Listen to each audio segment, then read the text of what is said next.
Hello, everyone, and welcome to another podcast episode from the Side Hustler Society. I'm your host, Elijah Bilel, and on this podcast, as you know, we talk about side hustles that will help you make additional money or ways that you can make money to take over full time and enter the hustle full time. And in this particular show, I'm real excited because I will actually be interviewing a real estate investor. Her name is Pam Hill, and she prides herself on being able to acquire properties in real estate for the price of a car. A lot of people see real estate as something that's hard to get into, mainly because they see those big numbers on the screen in the five figures and the six figures in terms of acquiring property, and they get just a tad bit intimidated. But there is a saying that as long as you're willing to do the searching, there is the right deal for you. And a lot of people don't realize that there are places that you can acquire for cheap, put maybe a few $1,000s worth of renovations in there, and then you could either sell it for a profit, or if you're a little more my speed, you can rent it to a tenant and make a profit that way. Of course, there is a science to doing this, and that's what we're going to be talking to Pam about. So let's go ahead and hit that intro and get started. Welcome to the Side Hustler Society podcast with your host, Elijah Bilel. This is where you can find out more about hustles that are best for you. And of course, make more money in the process. Elijah has been in the gig economy and freelance space for over 5 years and has done over 3,000 deliveries on Uber Eats. He's an Airbnb superhost, runs multiple YouTube channels, and is the author of the best-selling book, The Anatomy of Financial Success. It's his mission to empower people with the tools needed to be successful. Now, welcome your host, the king of side hustles, Elijah Bilel.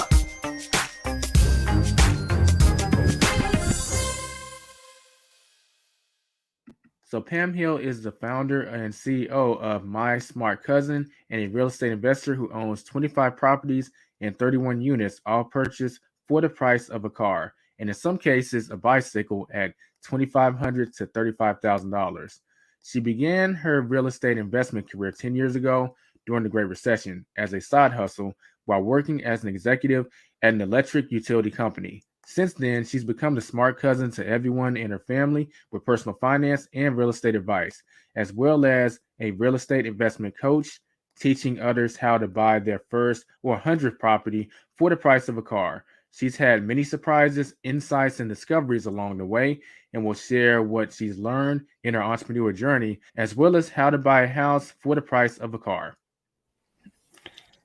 Okay, so we are on. Pam, how you doing today? Doing well, Elijah, doing well. Thank you so very much for having me on your show.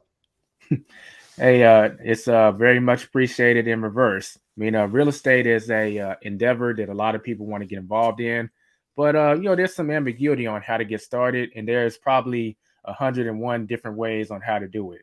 And I'm probably underestimating it by giving it a triple digit number. It's probably in the 4 digits at this point. Am I right? 4, 5. Yep.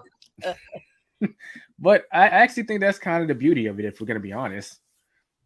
Yeah. I would agree with you. The beauty of, just as you say, having so many entry points is that there's essentially something for everyone. So as an example, if your entry point is, I only got $10 in my pocket to be fooling around with this real estate market, well, then there's something for you. Just the same way that you can buy I don't know, probably 1/1000th of a share of Apple stock by just going on, you name it, T Rowe, Robinhood, any of these others, and opening up an account and then investing as little as $10. You can do the same thing for housing with as little as $10 through real estate mutual funds that focus only on real estate or primarily on real estate. And then you can pick the kind of real estate that you're talking. If you want to get a flavor for commercial, let's say something super niche, hotels in region XYZ, there are real estate investment trusts that do that. So that's the good news. And then, of course, if you're looking to get more hands-on, so not the passiveness, like the full passiveness of a mutual fund, and instead want to sort of step in to a bigger role as an owner, Well, then you can do that in lots of ways too. Probably the smallest, the easiest, the right already in front of you way is if you own your house now, then you can Airbnb it tomorrow. Right. And so you can, that's one way of suddenly becoming an investor by renting out a room, a chair, your backyard, your garage, all sorts of things. If you don't own a house and you instead are renting, well, then you can look to buy a house and buy a two family. So that's another way to hop in there. And then I guess just lastly is if you are like, I don't want nobody living anywhere close to me.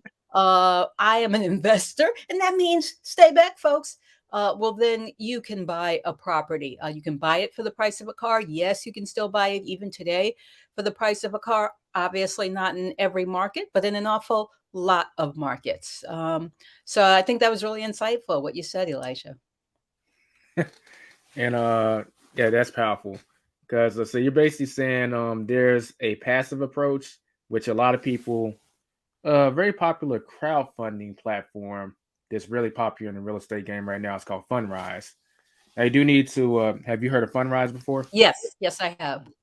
Yeah, it kind of well, for the audience that hasn't heard of it, think of crowdfunding as a means for people to raise money to invest in multifamily housing or real estate deals. But normally, you would need to be an accredited investor to get in on these types of projects. But they're acting as the middleman crowdfunding, which allows you to get in there. And that's a passive approach. Or you can go the. Have you seen the show Flip Flop before? I've heard of it. Uh, well, yeah, that's where they get in. Their hands on. They go buy like properties, like at auctions at a discount. They don't know what they're getting, and they get in there. Sometimes it's okay. Sometimes it's destroyed. Then they, put in the legwork, get the contractors on the boots on the ground, then eventually fix it up, and they And sell it. And more I power had a to shift them. to do exactly that. The Yeah, only difference is I tend to hold on to them, but yep, right, absolutely. right. Sometimes it's like, "Ooh, Christmas." Other times it's, "Oh my God, Santa, why did I get a lump of coal?" So yeah. Right. I mean, that's their niche. They sell it. Me personally, I'm more biased towards holding and making passive income, but to each their own. I will say the taxes are more friendly if you hold on to it versus flipping it. Oh, well, I'm not going to get into that because I'm not a tax advisor. I'm just going to say there's long-term capital gains tax and short-term, and the short-term is higher. Agree completely. And it's funny you mentioned taxes because I'm not a tax advisor either. But I'm in the middle, right? So I believe in telling people what I'm up to while it's happening, so they can learn sort of as I am learning, rather than only pulling out the things that went well and talking about that. So something that which is so often what people do.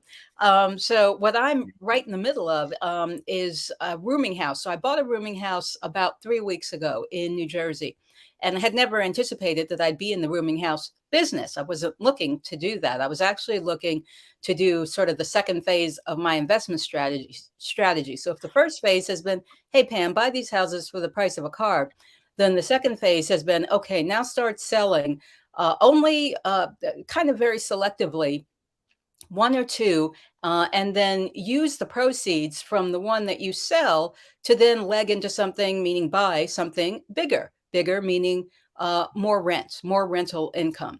So Mhm. that's been the strategy. And so I thought, okay, then I'm going to go ahead and look for some apartment buildings, because there are apartment buildings that sell not where I am, which is in the Philly area, in the I'm looking like, let's say, the 150 to 200,000. Those are going to be really hard to find Mhm. out this way, but there's a plenty in Cleveland, and really, let's just say the Midwest. There's an awful lot, like Mhm. 5 bedrooms, or pardon me, 5 apartment units, 6, 7, 8. Same for New York, state of New York, not New York City. At any Right. rate, I came across this New Jersey rooming house. Was listed for 125. I put in 110, and that's what they took. And it's a 6 unit rooming house. Rooming house means those 6 units are all bedrooms. So where do the taxes come into play? Right here, I'll tell you. So as I said, the goal had been sell first, use that money, and then buy. And what I discovered as I was trying to think about how do I shelter the gains that I'm going to have from the house that I sell, because if I buy for the price of a car, in this particular case, the house that I plan on selling, haven't sold it yet, Hmm. hope to sell it within the next 3 months. That house I bought in 2018 for $13,500, and I bought it through an auction. That, as it turns out, I've bought houses lots of different ways. That one I bought through auction.com. Hmm. So 2018, January, 13,500. Uh, I'll give you one guess. Do you think that house would sell for 13,500 today? No, it would not. It would sell for significantly more than that.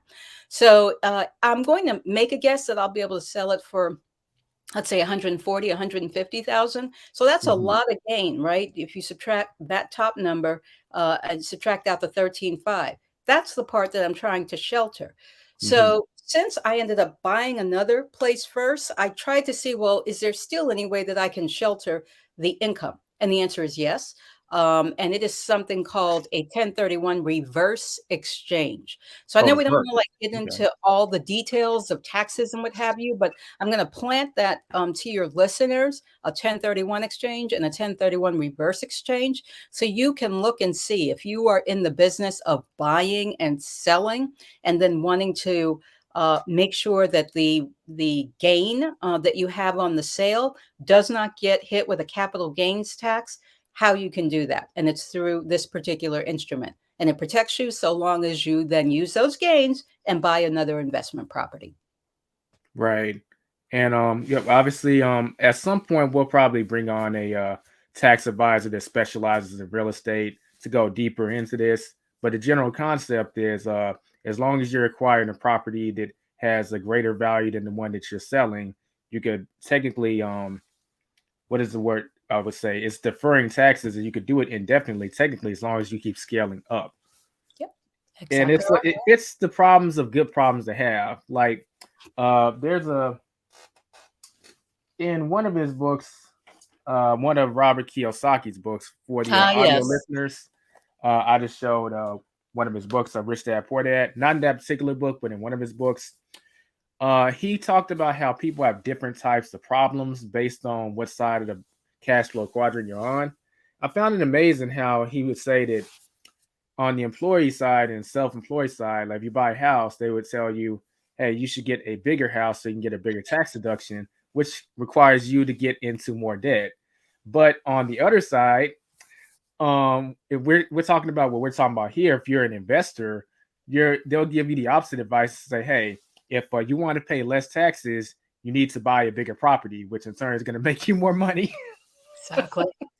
I, and the moral of the story, people, put on your glasses and approach your life as an investor, even if you're buying your own house, not for the purposes of renting out, not even the 1 inch corner of it to anybody. You're just going to keep it yourself.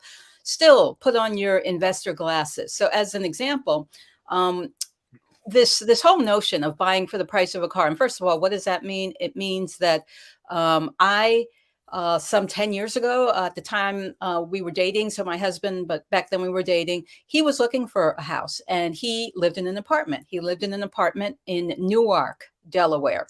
So Mhm. in Newark, that's not only about like 20 minutes or so from Wilmington. He started looking there. And to your point, Elijah, around folks often advising you to start as high as you can. In other words, what's your income? Okay, we're gonna go right up to that line right there to look for houses that qualify for that. And we were like, no, we ain't. Let's turn around the telescope and instead look lowest to highest instead of using the telescope the way people normally look all the way out to the horizon and buying right to there. So by doing lowest to highest, that's an investor point. So that's something I want listeners to take away. Don't just go straight to the top of your real estate budget. If you're either banker, meaning the mortgage lender, or the real estate agent, or both, say, guess what you qualify for, Miss Smith? You qualify for a $200,000 mortgage. You plug your ears just like that. And you tell yourself, they said 200, but I think they really meant 125. And then you tell your real estate agent, if you show me a house that's 126,000 or more, you are fired.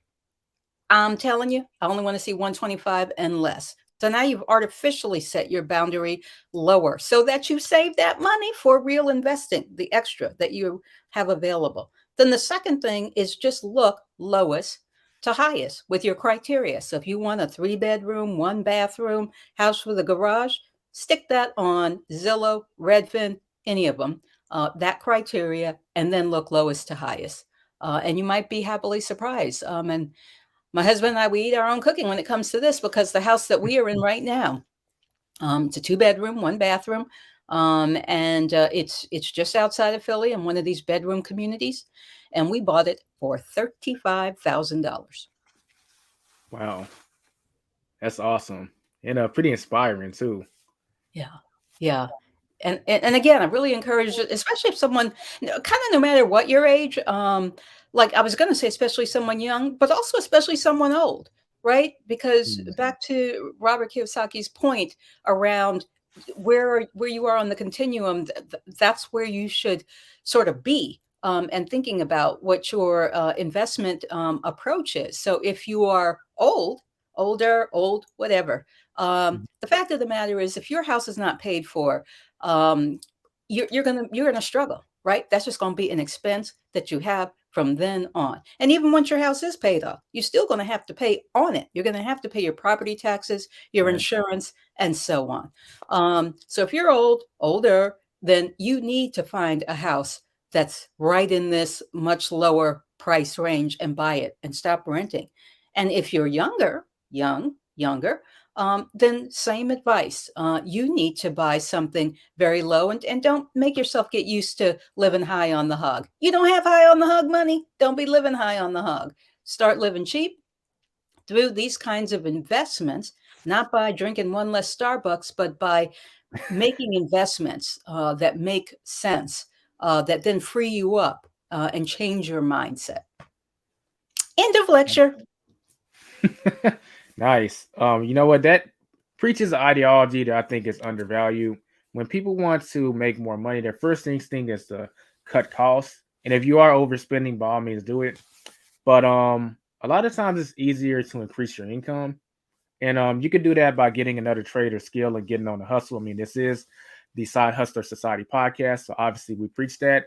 But another way of increasing your income or your net worth or just your assets is investing. And if you can do it in a sound way, this will be happening by default. I agree. I agree completely.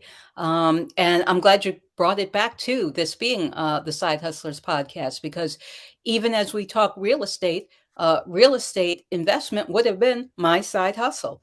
So I was Mhm. working at a large corporation, Exelon, which is a big electric utility.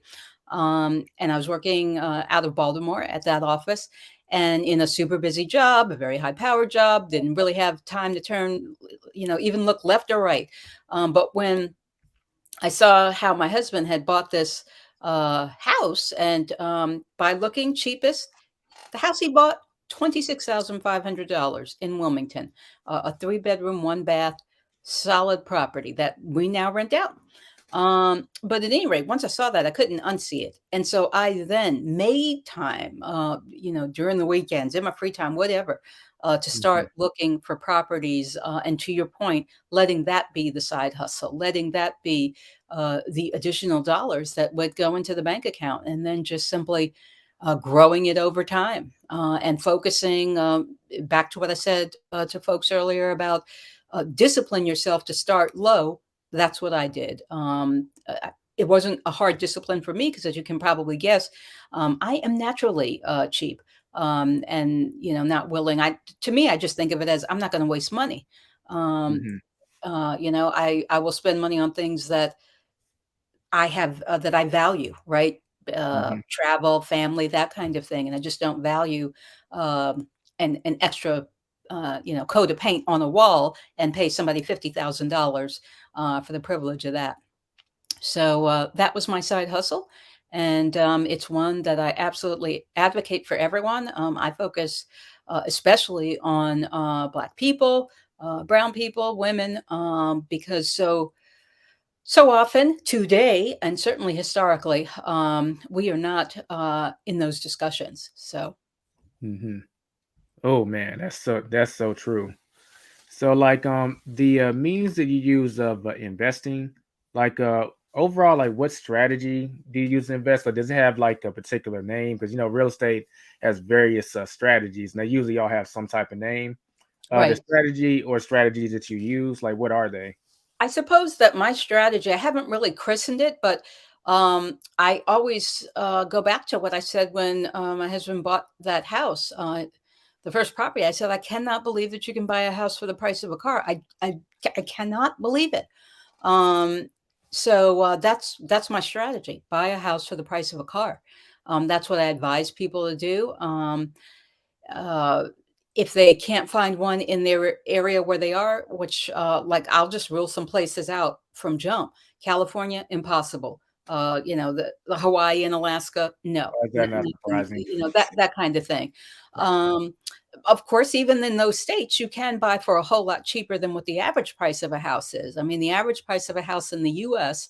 is some 420,000, and then in states like that, it's probably going to be more like 600. So yes, you can and should buy a house for more like 300, 400. Hmm.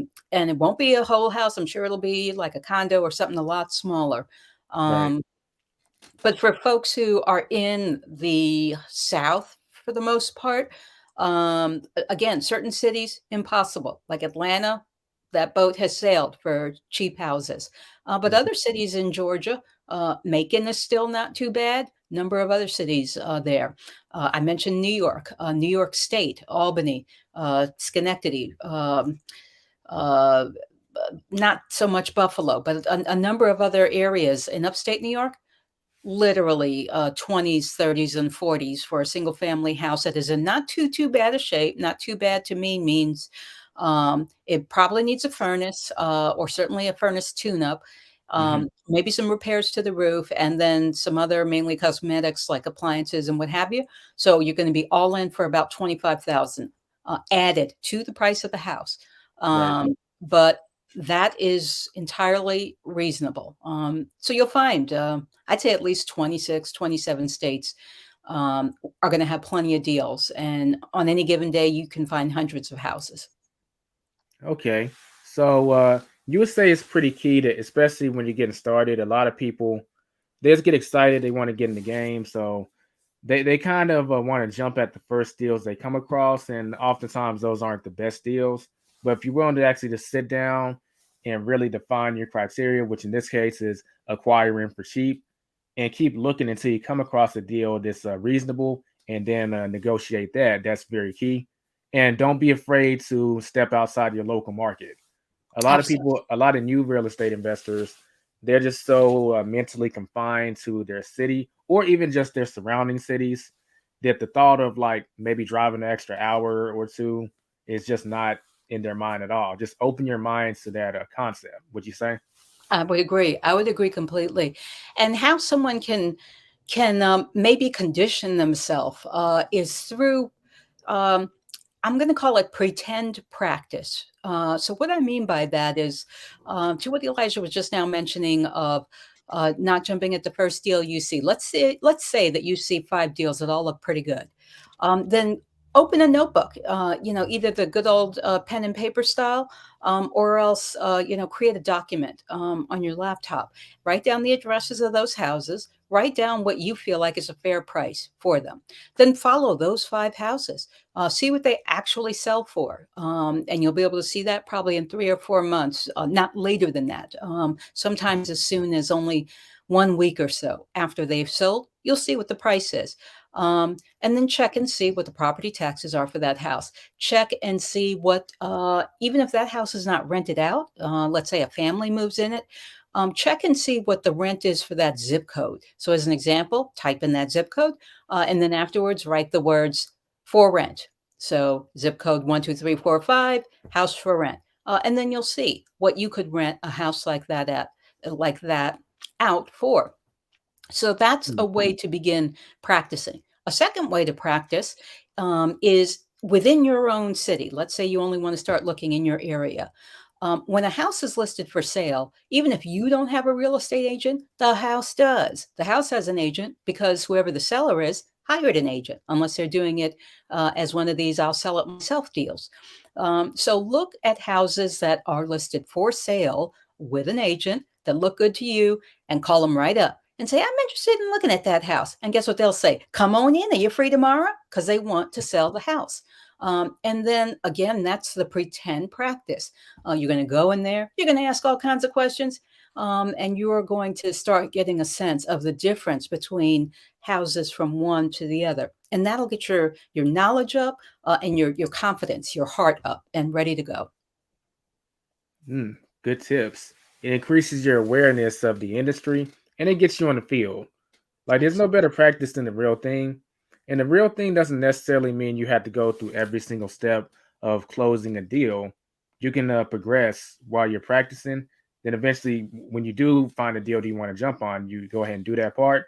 But the first few phases, as far as searching, evaluating properties, asking the right questions, there's infinite practice available for that.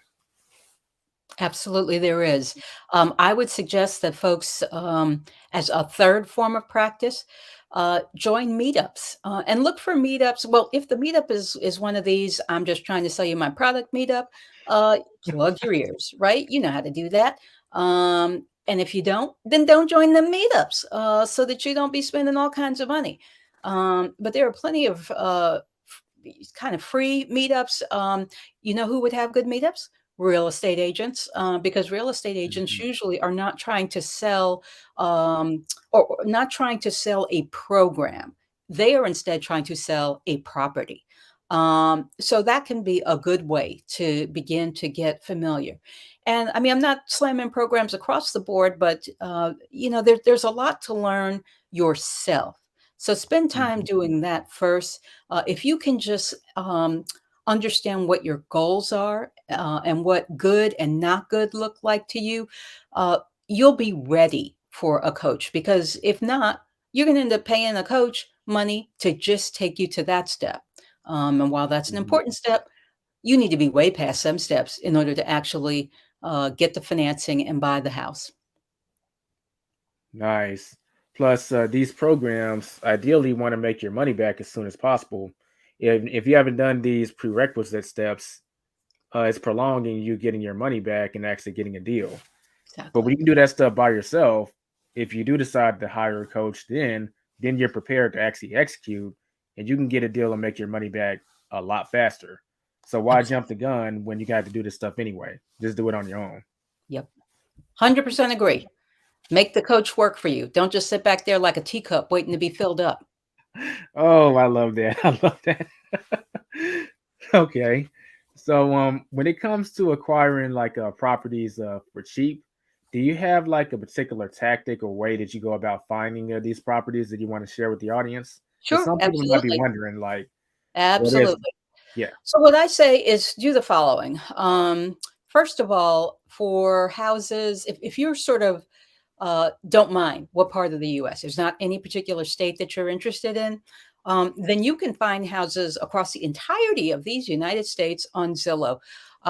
So, for instance, if you type in something like, let's say on Google or some other search engine, something like houses for sale entire US. Like keep at it until you stumble on I've seen Zillow's site. It's not easy to do it when you're already on Zillow and say search for all the states in the US. Mm, But they have that filter. That filter exists. So that's the first thing you want to do if you don't care what state. Once you're in that filter, and so you are looking at all houses in the United States that Zillow is showing, and I don't work for Zillow, by the way. I'm just mentioning them because I've seen it with their site. Then the next thing you're going to want to do is put in a minimum. You don't want to say zero. First of all, houses aren't zero priced, and secondly, anything that's showing up as zero actually is unpriced or for rent or some other deal. So put in a that's bit minimum. of fluff. Oh, it's just fluff, exactly. Put in a minimum, I'd say like 15,000. That's, because moreover, if you see something that's 10,000 and it's a real house, it's a tumble down. It needs a wrecking ball, right? That's step one in its renovation path. So Put in like 15 grand as a minimum, then put in a max. Put in a max of, I'd say, 60. Then the next thing you're going to do, you're going to put in your bedroom count. If you're like, I don't know how many bedrooms, put in two or more. That'll rule out all the condos. Put in one bath, at least one bath, and then check the following boxes. Check single family, check multifamily. If there are other boxes that are checked, for instance, land, farm, what have you, uncheck those. I would say the same with manufactured housing. No slam against manufactured housing, but those houses are going to be very cheap, but you won't own the land underneath, and that'll be another form of rent. And when you do that, you're now going to see all the houses in the U.S. So when I say there are hundreds every day, you're going to see all those houses, and then it's going to take you time, but you're going to go through, and I want you to pick out, let's say, 10 that look like good ones just based on the pictures. That's step one of what I do. Another thing that I do is I mentioned auction.com. So I check auction.com from time to time. I've bought, I think, 3 houses that way. One was a $2,500 house. Another was a 13,500 that I just mentioned earlier. And then the third, I think, was probably around 15,000 or thereabouts. Mm-hmm. Something else that I do is I do sheriff auctions, not so much sheriff auctions, but a different flavor of an auction called a judicial sale in Pennsylvania, and they have them in other states as well. Some states call them free and clear auctions. So I participate that way. So that's probably enough to get folks started.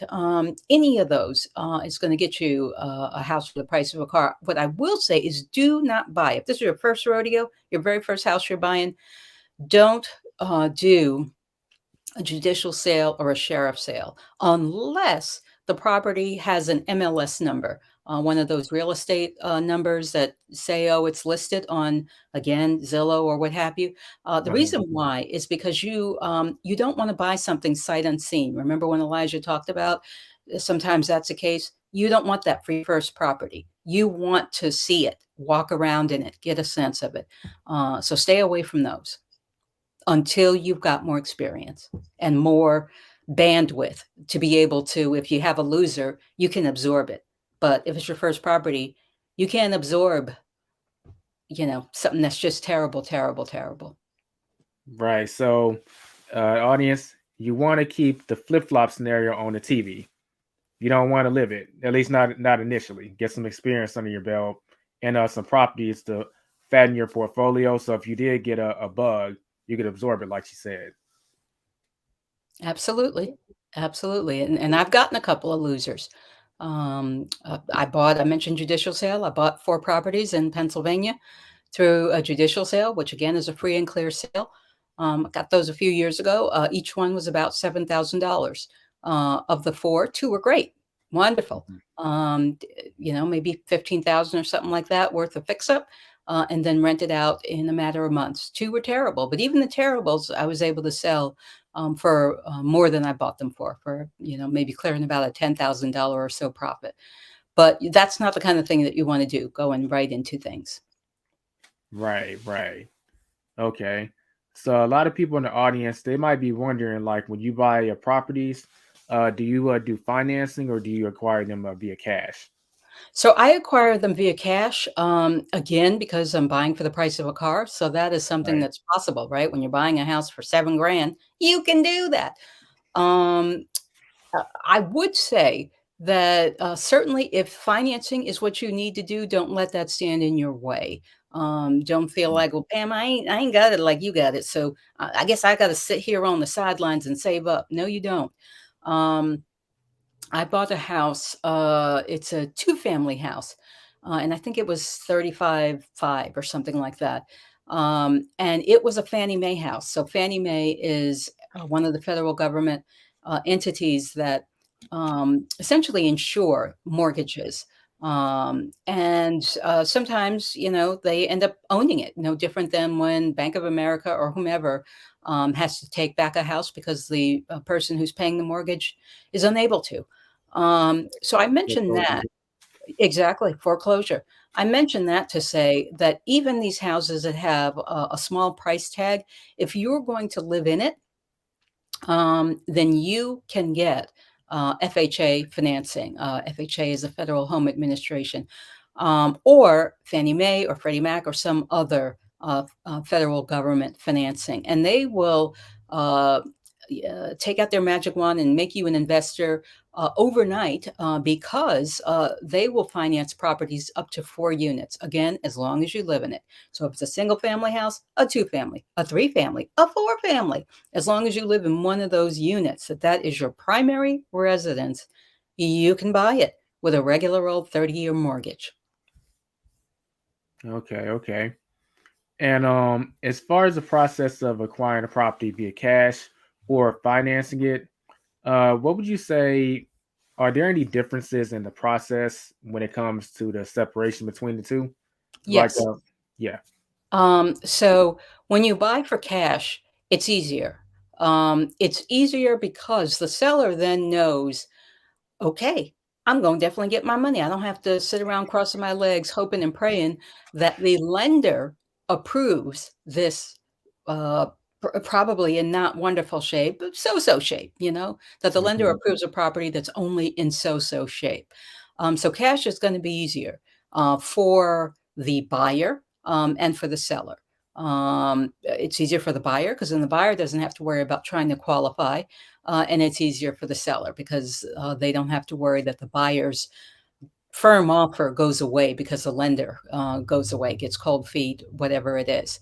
Um, but that said, um, I'd say again, if you're looking at a residential home, or in residential up to a 4 family, or if you're dealing with a lender that is used to lending in these markets. Um, so Elijah mentioned Fundrise as an example. I think it was called, was it Fundrise? What was the name of the entity that you mentioned? Yeah. Yep. And so another one is just hard money lenders, right? The value of a Fundrise is that that's a whole consolidated portal almost of vetted deals. And with a hard money lender, then they're going to vet your deal. But they're going to be used to lending money. Of course, they're going to charge more, right? They're going to charge more than a commercial bank. But hey, a commercial bank was never on the table for an investment deal. So that's what I would recommend, is that you start to look at hard money lenders or others who are used to financing these kinds of projects. And they're going to look to get their money back very quickly. So Elijah, when you were mentioning the flips, that is what's going to work in the mind of a hard money lender. They're not going to be wanting to stick around watching you get rental checks. They Hmm. want their money and they want it back pretty quickly, within a matter of 3 to 6 months. So that's why flipping works. It's sort of a hand in glove relationship for a hard money lender because they know they're going to get their money back no sooner than you sell it. Right. Okay. So yeah, that expands the awareness of paying for cash versus financing the cash is obviously a little more simple. I will interject this for the audience because y'all probably remember I had a Micah Artiste from Airbnb, and he went over the details of what's known as a rental arbitrage, where you convince the landlord to let you rent a property or apartment complex to let you rent. Then you put that property on Airbnb or VRBO, something like that.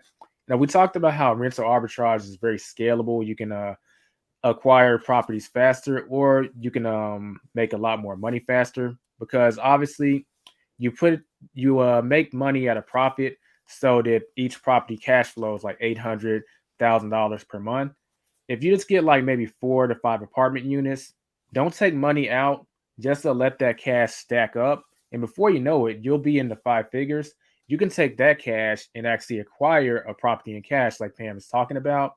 And if you want to, you can just let those apartments go when the lease expires. Then, boom, you're in the real estate game. A lot of people use that tactic, and I personally think it's underrated. So that's something to think about. Love it, love it. I agree with you that there are so many special niches that are out there. Like the old saying goes, there's riches and niches.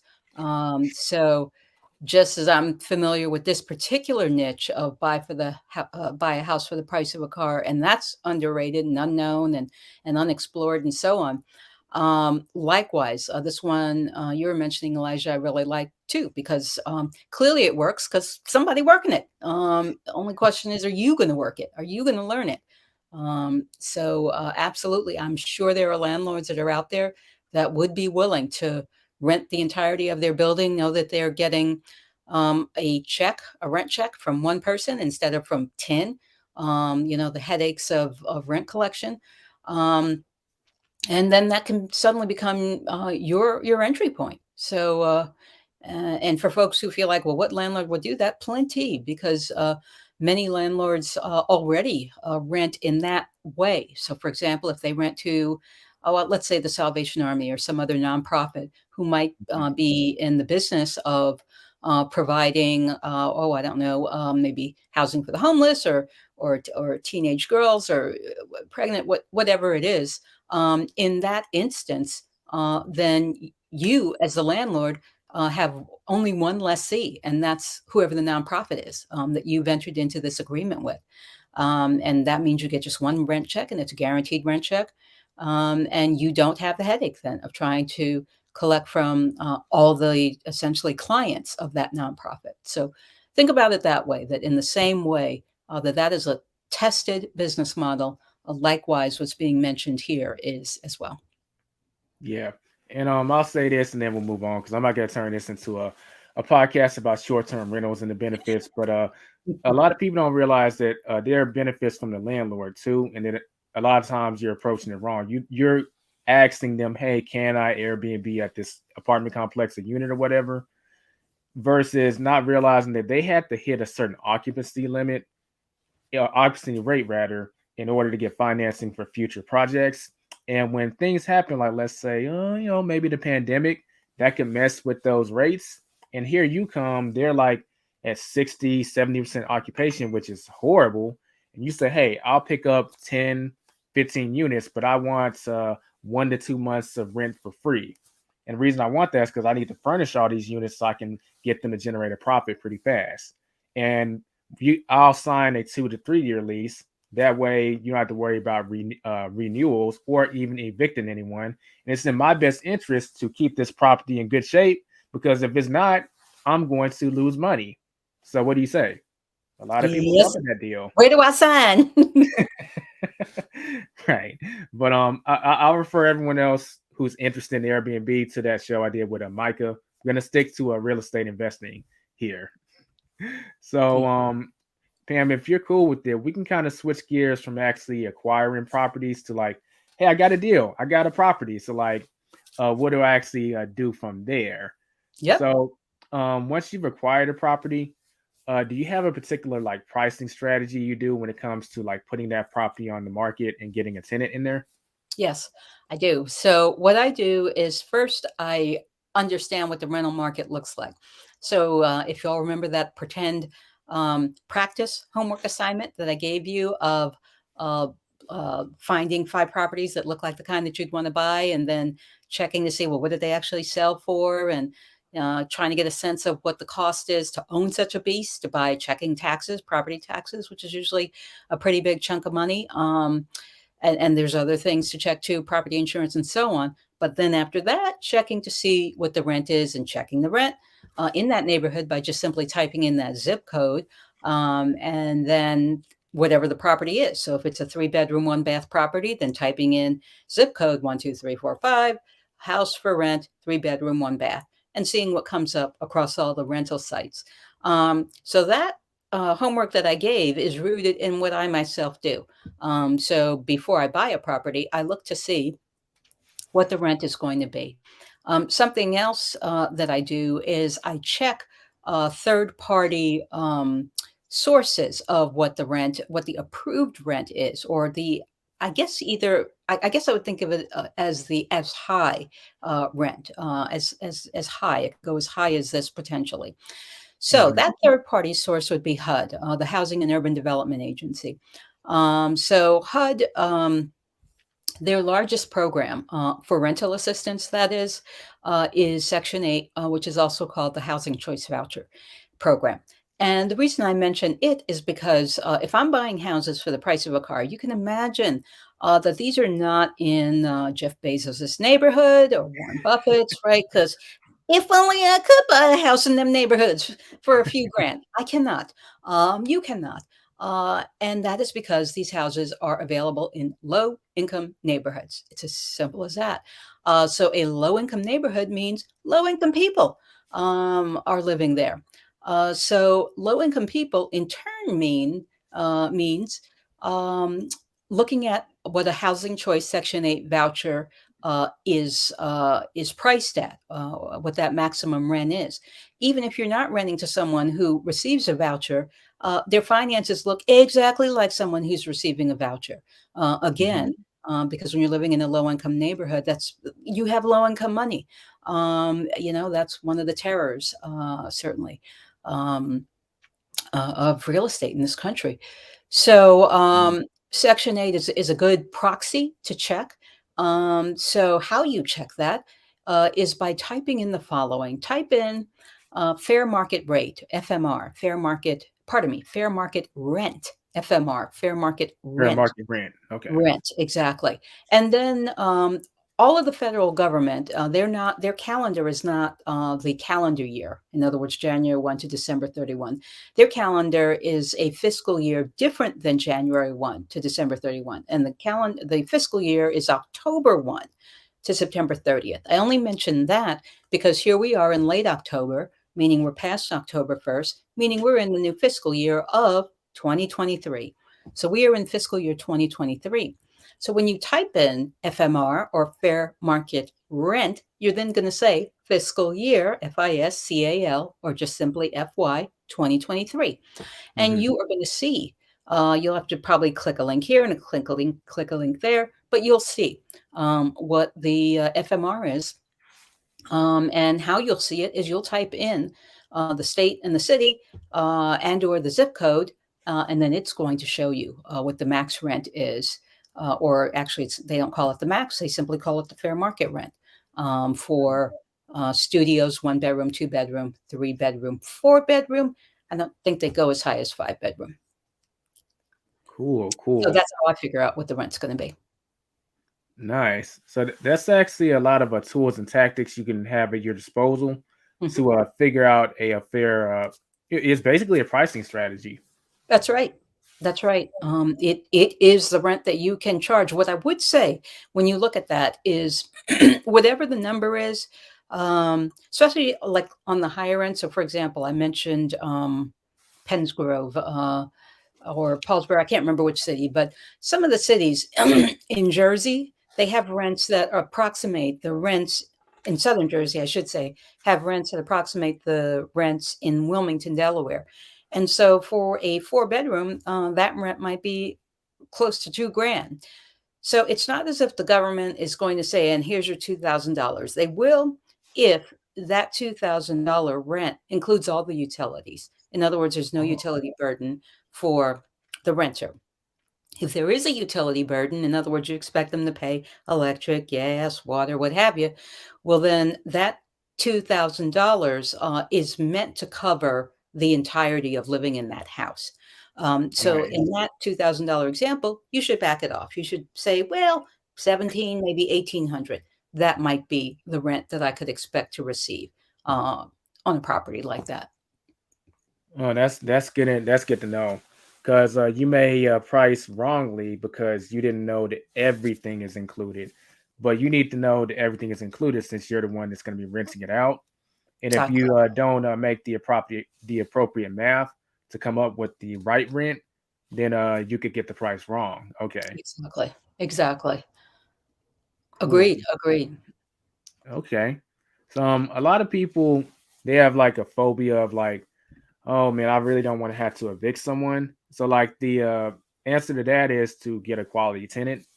And some people might be wondering exactly how do they go about getting a quality tenant. So do you have any advice for finding people that are quality tenants that will be the most likely to pay on time and what pay in Yes. general, so you don't have to evict someone? Yes, I would say generally, word of mouth can work in your favor. It works in Mm, your favor, of course, if you're doing a good job as a person who owns a house and rents it out. And how it works in your favor is that that person, that renter, is going to tell their family, possibly their friends, but definitely their family, who might also be looking. And they probably won't tell the worst of the family because, after all, they have a good setup, right? The person is renting from you. You are a good landlord. You're providing a good house. May not be the best neighborhood, but you 2 out of 3, you're doing well. So that's how I have gotten, to your point, a lot of good renters. mhm. I end up getting referrals. And it will be something as close as a brother or a sister, or a mother and a daughter, who will refer me to one to the other, or sometimes a little bit more distant of a relationship than that.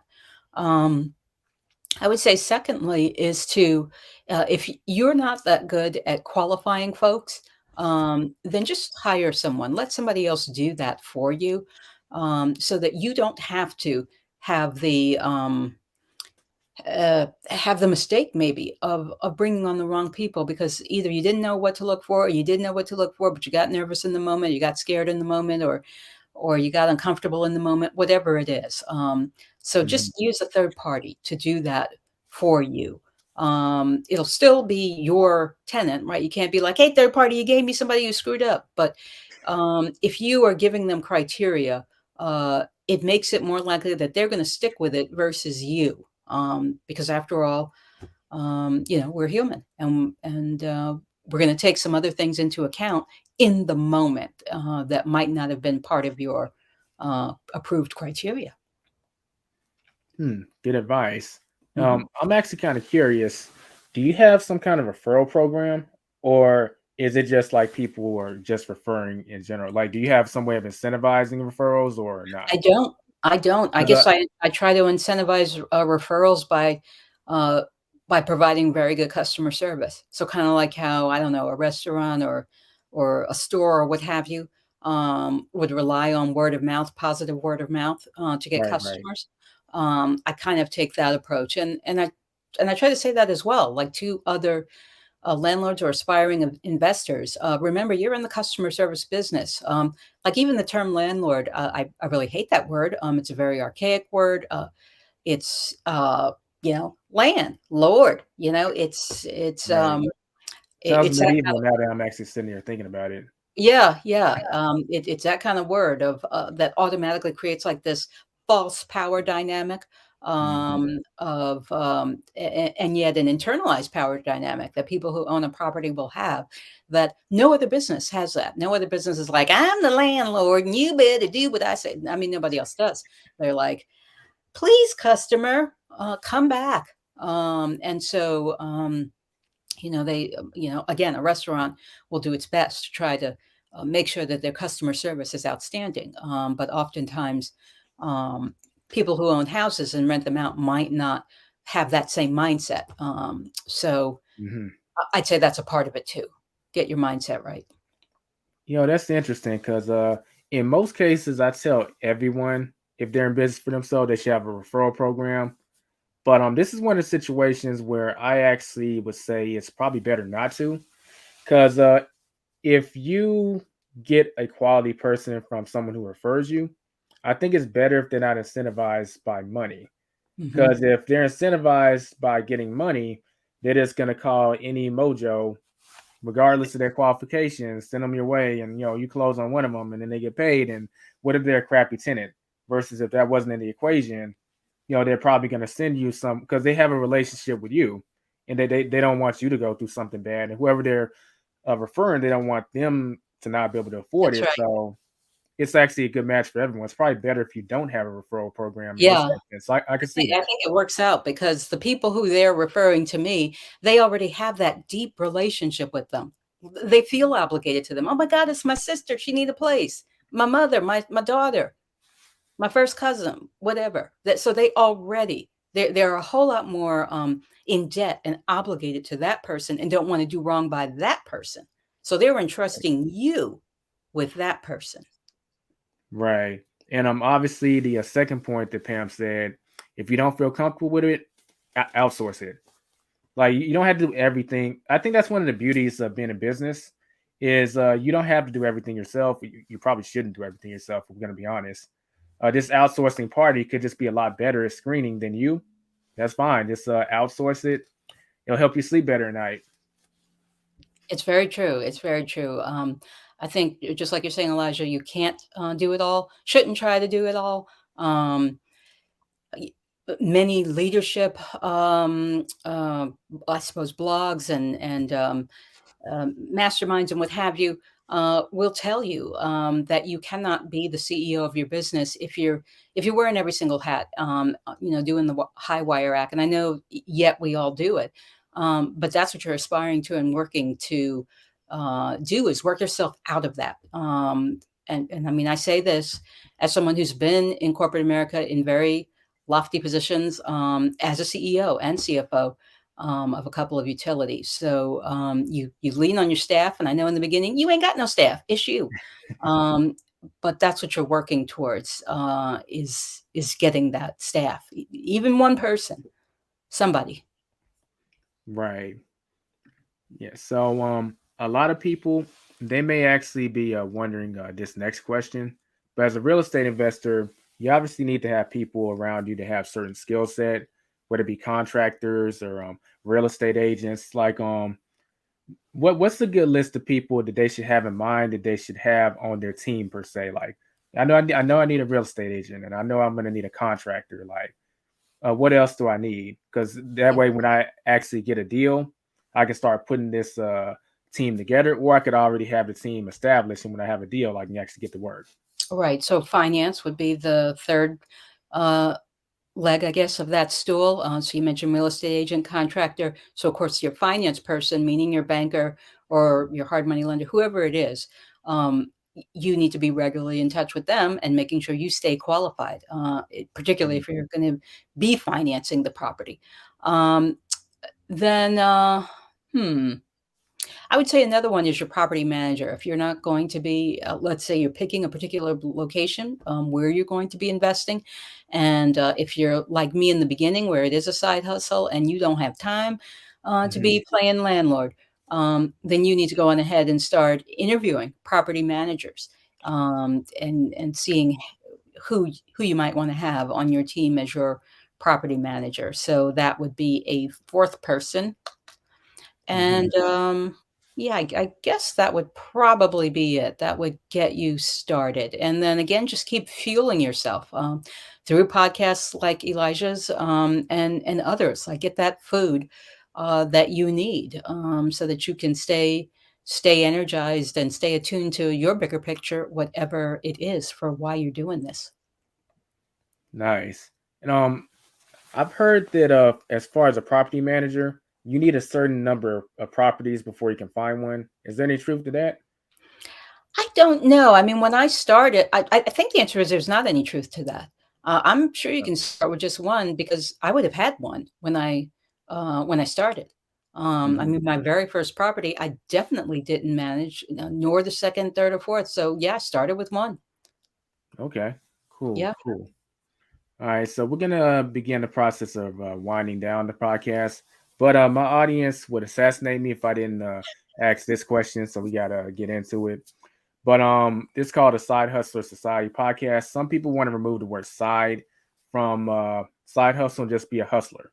So, like, at what point do you feel that someone who has like a 9 to 5 job and they're doing this as a side hustle?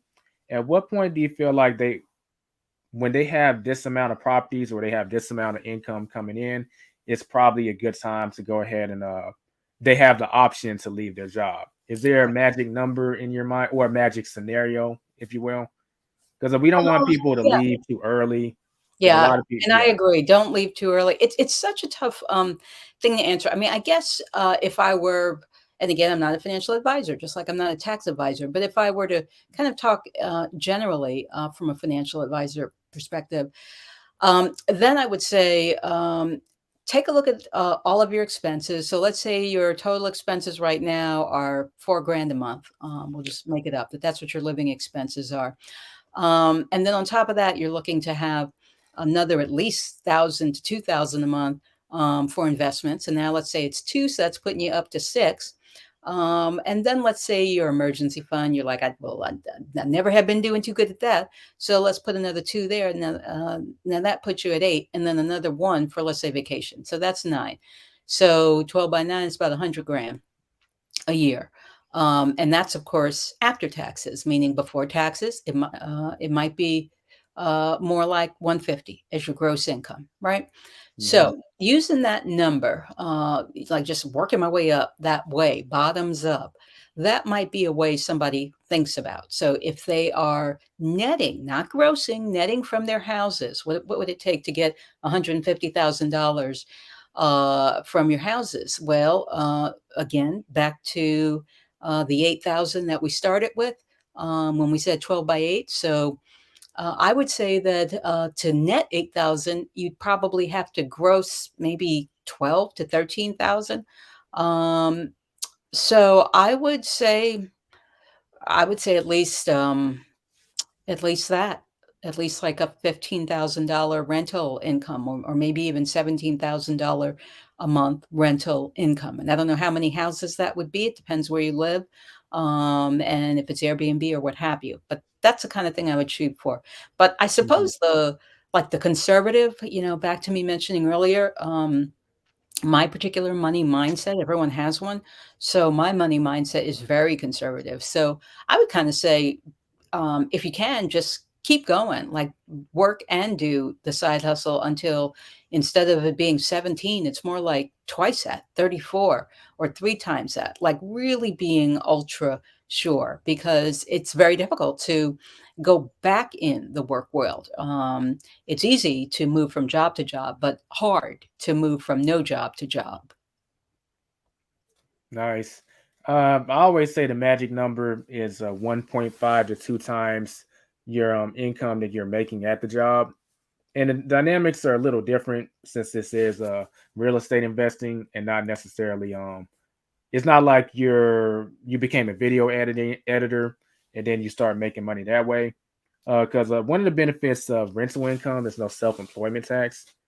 As long as you're not flip flopping. If you're doing a lot of flip flopping, they might just throw that on there. I'm just saying.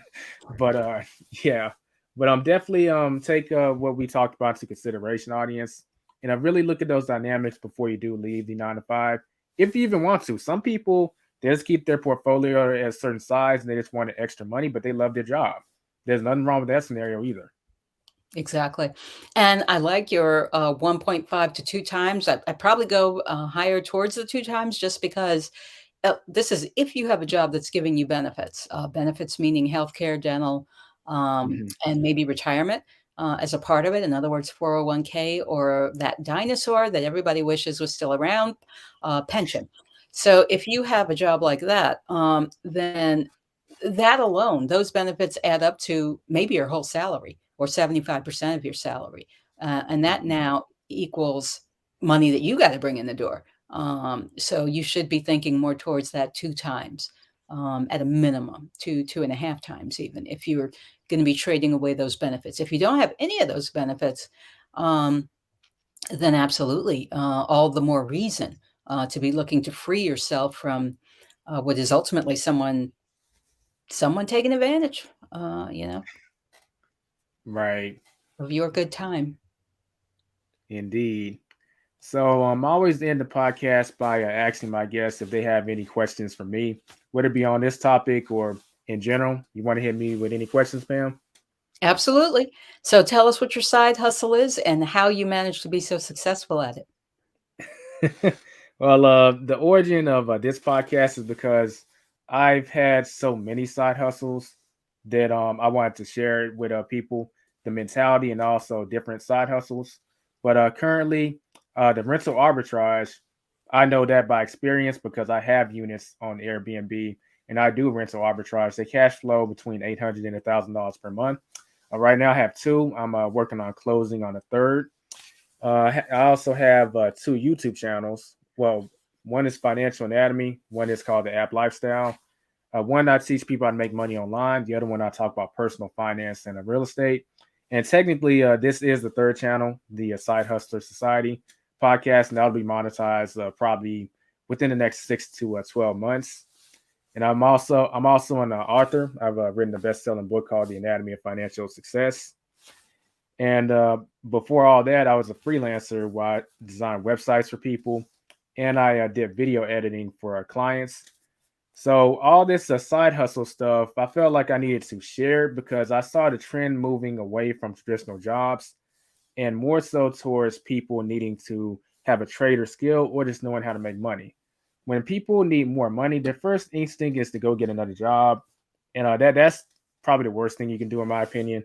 It keeps you trapped in a quagmire and you get underdeveloped in the other areas of life. What about your friends? What about your relationships? What about your health? All these things start to chip away slowly if you get another job. But if you pick up a side hustle, you can make that same money usually in half the amount of time. So if you do put the same hours you were in a part-time job, you'll make double the money. Or you can put in half the amount of time, make your needed money, and then devote the necessary time towards those other things that are probably often getting neglected.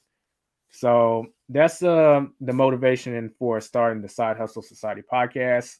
And that's what I've personally got going on right now. Love it, love it, love it. So inspiring, so awesome. And I agree with you completely that our reflex, and again, I would say as Black people in particular, but maybe all Americans, is to go find that other job. And God forbid, it's a government job. A good government job seems to be what we were raised with. Like, you better go get that good government job. And as a result, it can be a set of shackles. And you don't look for how to make your way in this world in a way that can be larger. So I really like this notion and what you're doing, this work you're doing of advising people, encouraging people, engaging people, and being transparent with people on what is a side hustle, why do you do it, and the many ways, the many avenues that exist. Indeed. So Pam, for people who want to get more of you, like where can they find you? Yep. Yeah. My Smart Cousin, mysmartcousin.com. So that's my smart, SMART, cousin, COUSIN.com, mysmartcousin.com. Also, my email is info at mysmartcousin.com. And then my social media, so Twitter and Facebook and what have you, Instagram, that is at My Smart Cousin. So follow me that way.